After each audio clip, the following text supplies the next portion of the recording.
Oke, guys, setelah kita berkunjung ke Museum Brawijaya, tempat bersejarah ya untuk para pahlawan kita juga di situ. Nah, sekarang kita mau menuju beberapa daerah yang mana pada zaman kolonial Belanda di Malang sendiri dibagi menjadi 4 daerah permukiman. Yang pertama adalah permukiman untuk orang-orang Eropa. Nah, yang kedua ada permukiman untuk orang-orang dari timur asing, teman-teman. Nah, yang ketiga ada permukiman untuk para tentara. Dan yang terakhir ada permukiman untuk orang-orang asli Indonesia, khususnya di Malang. Ya.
Oke guys, ini adalah salah satu daerah permukiman yang tadi Tica sebutkan ada timur asing. Salah satunya adalah orang-orang Arab yang berada di Kota Malang. Nah, ini adalah daerah permukiman untuk orang-orang Arab di Kota Malang. Yuk, kita lihat di sini. Namanya adalah Embong Arab.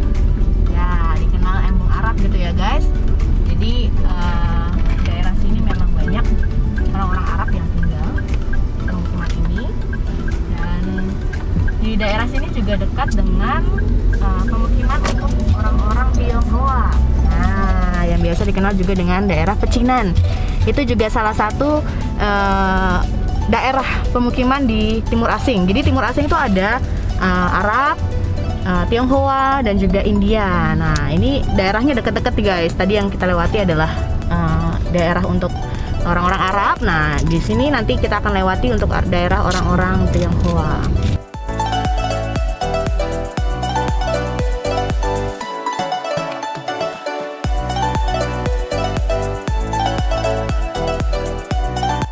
Oke, ini adalah daerah Pecinan. Ya, ini pertemuan yang banyak dikelola oleh orang-orang Tionghoa.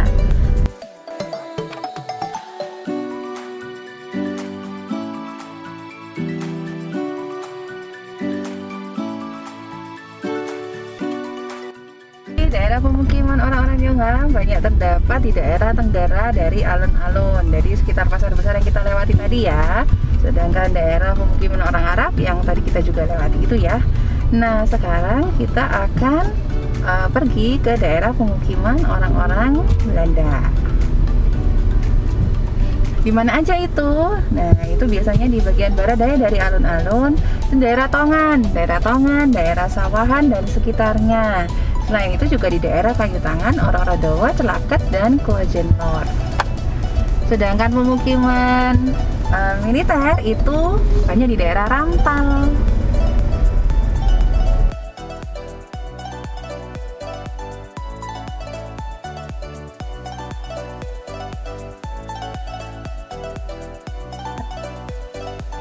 Nah, sekarang kita ada di alun-alun nih.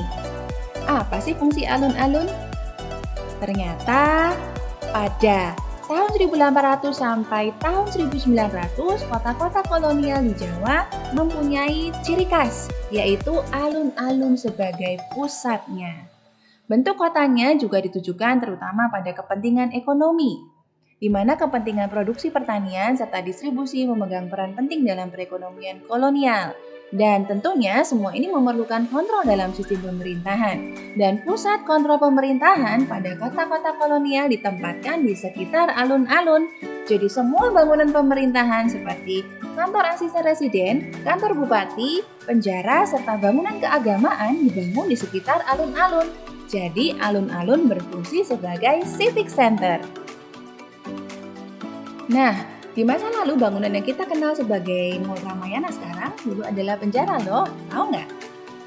Nah, kalau alun-alun sebagai civic center, maka pusat pemukiman juga berada di sekeliling alun-alun. Kebanyakan orang Belanda tinggal di dekat pusat pemerintahan serta jalan-jalan yang mempunyai nilai ekonomi yang tinggi.